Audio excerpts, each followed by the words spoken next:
Hey moms, welcome back to Momestly. In today's video, I am going to be talking about one of the topics that was submitted for March Madness that didn't make it onto our board. If you didn't see the last video or any of the updates since March Madness, Melinda and I are practicing social distancing, so we will be doing videos separately for the rest of this month and maybe into May, depends on how things go. So in today's video, I'm going to be talking about sleep and what that means for moms and babies.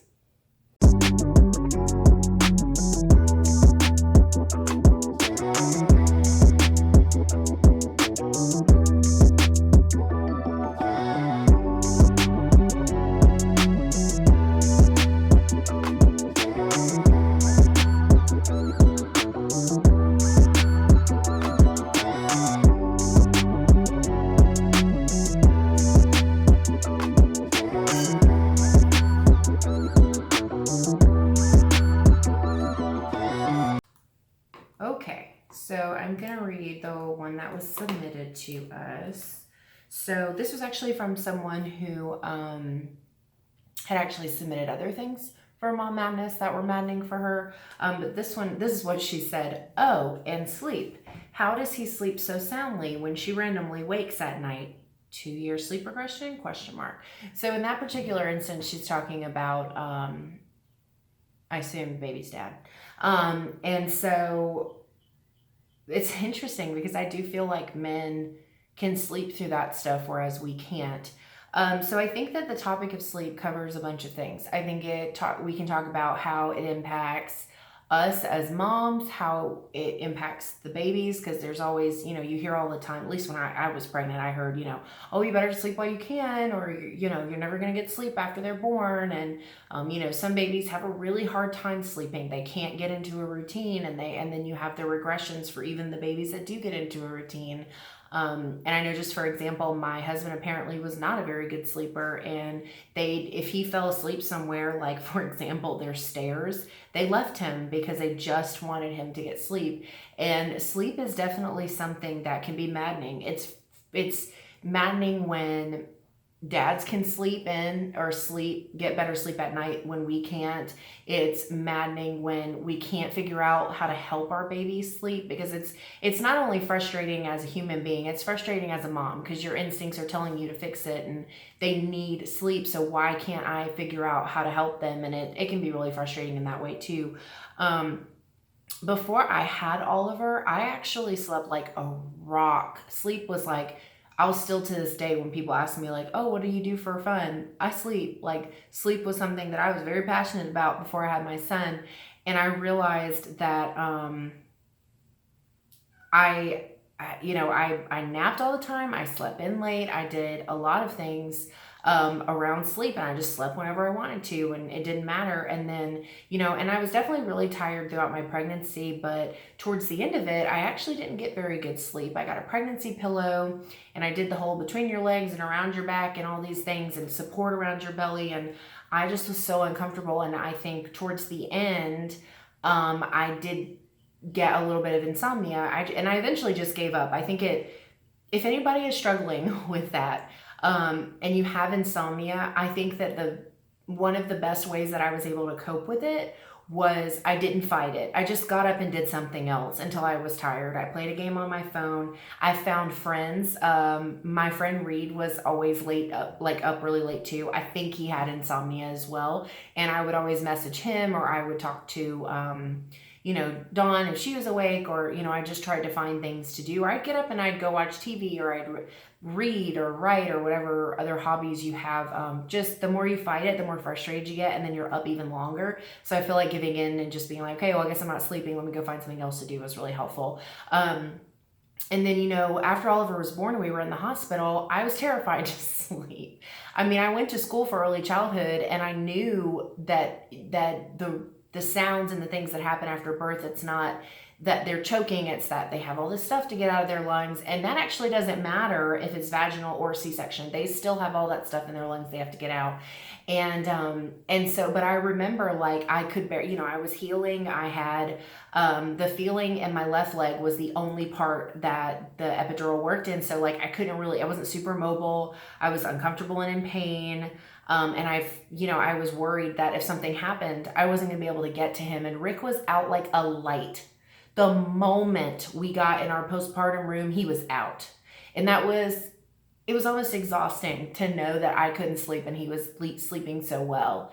And not that he wasn't tired too, because he was. I had just been through a lot more. So my tired was like dead ass tired. But anyway, yeah, so I didn't get any sleep in the hospital. I was so scared. Every sound Oliver made, I panicked. Like the only way I was able to get sleep, and at the time I felt really guilty for it, was sending him to the nursery. If you are in the hospital after having a baby and you feel that way, just know that it is perfectly okay to accept the help while you have it. Accept that little bit of help, let the baby go to the nursery for a little while and try to get some rest, because once you're home, it's just you guys and that's it, or just you. I don't know how single moms do it. They are legends, because there's no way that I could have dealt with all of that if I didn't have somebody. I mean, I guess I would have made it work. We always do, but yeah, so, and then after Oliver got home, I didn't sleep super great. I mean, I was trying to breastfeed, and even if you're not breastfeeding, you have to feed a new baby every couple of hours. And in the beginning, our first night home, Oliver came in and slept for several hours. And I was actually sick from things I'm not going to go into, but I was actually sick after I got home, so I wasn't able to sleep. And it was so frustrating, because it was like, well, the first night home and he's sleeping well and I can't sleep at all. So and then fast forward like a few weeks, and we started co-sleeping, which I've mentioned before was something I said I'd never do, but he slept so well co-sleeping. I mean, he had only been home for less than 2 weeks, and he would sleep for 4 hours, like off and on, and that's better than most people I've heard stories about in terms of when they bring new babies home. So that was amazing. So I was able to, it took about a week, I think, after being home for Rick and I to kind of balance out and get some sleep and feel like a little more human. And then, I was reading a thing on Facebook not that long ago where they said that, one of the most useless pieces of advice they were given was sleep when baby sleeps. I actually don't find that useless at all. I did that. I slept when Oliver slept. If he was sleeping in a bassinet or something, I slept on the couch next to where he was, or we slept together in the bed and we napped together. I slept when he did. And I don't know why people find that to be so useless, because it saved me, because otherwise I wouldn't have had the energy to handle or do anything. So that was a big part. And then after we weren't co-sleeping anymore and he went to sleep in his own crib, in his own room, which we did very early, I didn't sleep very well at first. It took me some time to get used to him not being in the bed with me. And now I think even, from after I got a little used to it to even to now, I'm an incredibly light sleeper. I used to be out like a light. Like I slept through the night. If you woke me up, I was in a horrible mood because I was sleeping so hard, and that just doesn't happen now. I've slept hard a couple of times, and it's such a weird feeling after being such a light sleeper for almost 2 years. So I will say that Rick and I rotate like sleep-in days when we're both home. So like Friday, I told him, Saturday I'm sleeping in. So he got up with Oliver, and I was able to sleep until I just didn't want to sleep anymore. The only downside to that, of course, is that I was incredibly sore because my body got really stiff from sleeping, but it was still necessary. Anyway, I'm just looking at my notes for things that I wanted to say. Yeah, so, and then of course, Rick sleeps like a baby. Like there are times where I have to wake him up to get up to be with Oliver. And as when it's like his turn to get up, or if he has to get up to take care of him. I don't know why that is. I don't want to say that it's every guy, because that's probably not true. But I will say, I think some of it is just in us. I think some of it is just We are moms, and it's just in our instincts, and we know that that's how it has to be. And I think the other side of that is not all moms are like that. There are some moms that I've seen post things where they don't wake up. They either have to turn the monitor all the way up, or their significant other has to wake them up, or whatever the case is, they have to set alarms because they don't. So sleep is different for everybody. I think the reason it's such a common topic is because when your life changes that much, your body changes, your mindset changes, sleep unfortunately doesn't really get to be a priority most of the time. I won't say ever, because that's not true. But I think I have to talk with this hand because my other hand is missing some nails, because nail salons are not essential businesses apparently. So liquor stores are, but not nail salons. So the other hand looks awful. Anyway, and then, Oliver was a pretty decent sleeper from the beginning. We did sleep train. We did the cry it out method. If you're not familiar with that, the short rundown is it's a 7-day, program that you do where you put your baby in their crib and you do like a normal night routine. Routine helps. Anybody that says otherwise is insane, because routine is what Oliver understands. I don't even have to, he's almost 2, and I don't have to fight him to go into his room to do bedtime routine, because he knows this is what mommy and Ollie do at the end of the day. So routine is super key. Even if you don't sleep train, I highly recommend setting a routine. Remember, control the things that you can control, because there's so many things that you can't. But anyway, so Oliver, so the cried out method, we did the cried out method, which you do your routine, you put your baby in the bed, and then you leave, you say goodnight, you do whatever, and you leave. And then if they cry, I don't remember exactly, I'll put a link to the chart below. But if they cry, you give them, I forget how many minutes the first night. It's not very many. It's like 3 or 5 maybe. But anyway, and then you go in, you do not pick them up, and you comfort them vocally. You just tell them you love them, good night. I actually touched Oliver, but I didn't pick him up.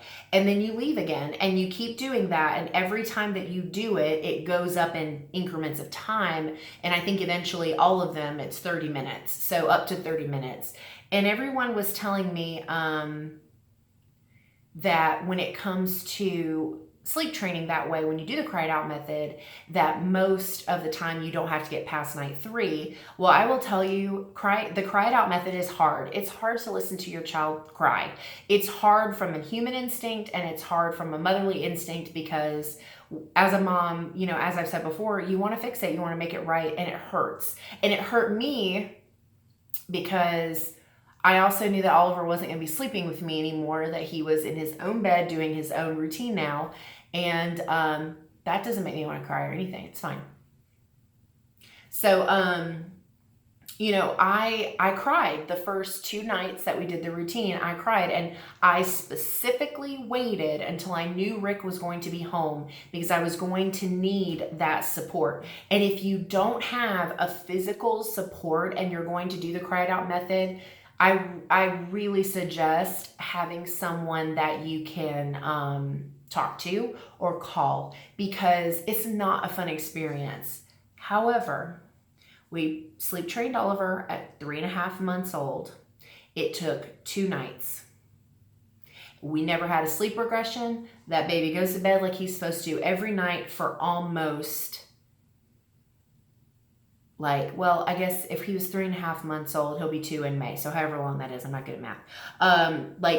No issues. Now, having said that, when he is sick or going through growth spurts, or like his canines when they first broke through on the bottom, he had a couple of rough nights. And even though the cry it out method says to not pick them up ever, if he wakes up really upset, because I think he actually has nightmares about our dog, because sometimes he will wake up like shaking in hysterics because he won't stop asking about the dog. He's like, Josh, but he's sobbing uncontrollably, and he will not calm down until I take him to see that our dog is okay. And then he's fine. But there are times where he has really bad nights. Like when he was sick, the first cold he ever had, which was not that long ago, when he woke up every hour on the hour, I just got him up. I knew he didn't feel well. I made sure his fever wasn't getting worse, and I let him hang out with me for a little while. We sat on the couch. We watched some things on TV together. I got him something to drink, and then he went back down. But, you know, those types of things are totally up to you. Their sleep gets disrupted. They go through things. They have bad nights, and that's kind of to be expected. Another thing that I actually almost totally forgot about that I experienced when involving my son and sleep was Oliver was not quite a year, I think, because it was before we bought the house. I think it was a little less than a year. He had a night terror. And if you are not familiar with night terrors, it's essentially a panic, like almost like a all-consuming panic that happens while they're in like their sleep. So it's like sleepwalking, but they don't move around. They are just kind of manic. So basically what it looked like for Oliver was I heard him crying. So I got up to go check on him, and I'm watching him lay in his crib, not opening his eyes, screaming and crying at the top of his lungs. And I thought something was wrong. My thought was, oh my God, did he twist his leg in the crib? Did he hurt himself? Like, what happened? So I pick him up, and as I'm holding him, his body is just like this. He had no control over his body. And keep in mind, he was almost 1, so he was almost walking at that point. So he had a lot of body control by then. But he cried and he screamed, and I was at a breaking point. I was home by myself, and I didn't know what to do because at the time, in the moment, I couldn't go, okay, this is a night terror. I need to put him back down. I couldn't think that through because I'm not expecting my 10-month-old to have a night terror. I just wasn't expecting that. But it is actually kind of common in kids, and then they typically grow out of it, but not always. So I'm trying to wake him. I'm trying to get him to open his eyes because I'm still not understanding that he's asleep. And then when it was like as soon as he opened his eyes, he was totally fine. So we had another one since we've lived in this house. And I just let him ride it out. I didn't go in and get him. I let him sit in the crib and cry, and then I gave him some time. And then when he woke up, he went right back to sleep. So that was another part of sleep that I was not prepared for. And it's not fun because you are completely powerless when that happens. There's nothing you can do. And you're not supposed to wake them up. You're not supposed to pick them up either, but I didn't know that's what it was at the time. So, but yeah, you're literally supposed to just let them figure it out, and eventually they snap out of it. But yeah, night terror, that was really scary. So those have been, I mean, Oliver's almost 2. Those have been all of my experiences with sleep. During the weekends, I nap when he naps. I'm not ashamed of that. And then there are days that are really long where I don't nap, and then I put him to bed and I take a nap right after. So yeah, so I guess my takeaway from all of that, it's amazing that we still talk this much even when we aren't together. And by we, I mean Melinda and I, because you've seen how much we can talk, and that's just the footage that makes the videos. Yeah, so my takeaway from all of that is sleep is hard. I think having a support system, rotating days with, you know, your significant other, if that's a possibility, because I know for some it isn't. I have a friend, Caitlin, whose husband literally works like 7 days a week sometimes, or sometimes more than that. And it's not always an option. She's at home with her 2 boys, especially right now because so many people are home with their kids all day. There is no like in between or break or anything. So I think that when you can get breaks and you get the opportunity to sleep in or nap, take them. If you are fixing to give birth and you go into the hospital and they tell you that your child can go to the nursery for a little bit, embrace it, because that support will not be there once you take that baby home. So get a little bit of rest. You've done so much. You deserve that. I mean, give yourself that. Take some time and get some sleep. And you know, if you have a child that is really difficult to get to sleep, if you have to co-sleep to get your child to sleep, and which can also impact how you sleep if they're older, you know, allow yourself a breather from the worry about that as well, because sometimes when kids don't sleep well, they do grow out of it. They eventually turn into older kids that want to do nothing but sleep. Those are the times that I think I'll probably appreciate. I love my time now, but it'll be nice to get some sleep, because I know when I was a teenager, I didn't do anything but sleep. I did not want to be woken up before noon. But anyway, yeah. So, you know, get support where you can. If you decide to sleep train, I do highly recommend it. I think the cry it out method is a little difficult, but I think it's worth it. And if you can get, you know, have friends that you can ask for support and call when you're having a bad night. And also, even if you do sleep train, or even if you don't, whatever the case is, if your kid has a bad night, it's okay to comfort them. It's okay to let them get up and play a little bit and have a snack or sit with you or whatever is going to make them feel better, because that's a really big part of being a caregiver. It's not just making them do all these things that you think they're supposed to do. It's about adapting to their needs. And in the moment, sometimes what they need is you. So I think that's okay too. I don't want anybody in our village to feel bad about that, because I just do whatever feels right in my heart. And if it feels in my heart like I need to pick that baby up and calm him down and make him feel better, then that's my job as a mom. So just keep in mind, when you go through these hard times with sleep, there is a light at the end of the tunnel and you will get sleep again. Now, if you have more than one kid, or if you plan on having more than one kid, you do kind of tend to go through these patterns all over again, but somehow we make it. I'm not really sure how. But anyway, so that's my TED Talk on sleep with kids. Yeah, so I'll put a link to the Cry It Out method below, just for anybody who's interested in reading about it. I'll also include some information on night terrors, because I think it's a really overwhelming thing to experience as a parent, and I certainly don't see a lot of other moms or other people talking about it. And I didn't know what to do when it happened to me. So I'll put some information about that below as well. And, yeah, I hope you guys are finding things to do during your quarantine. I hope that you're safe and you're stocked up on supplies, and that you're not going too crazy if you're home with your kids all day. So yeah, if you like this video, make sure to give us a like.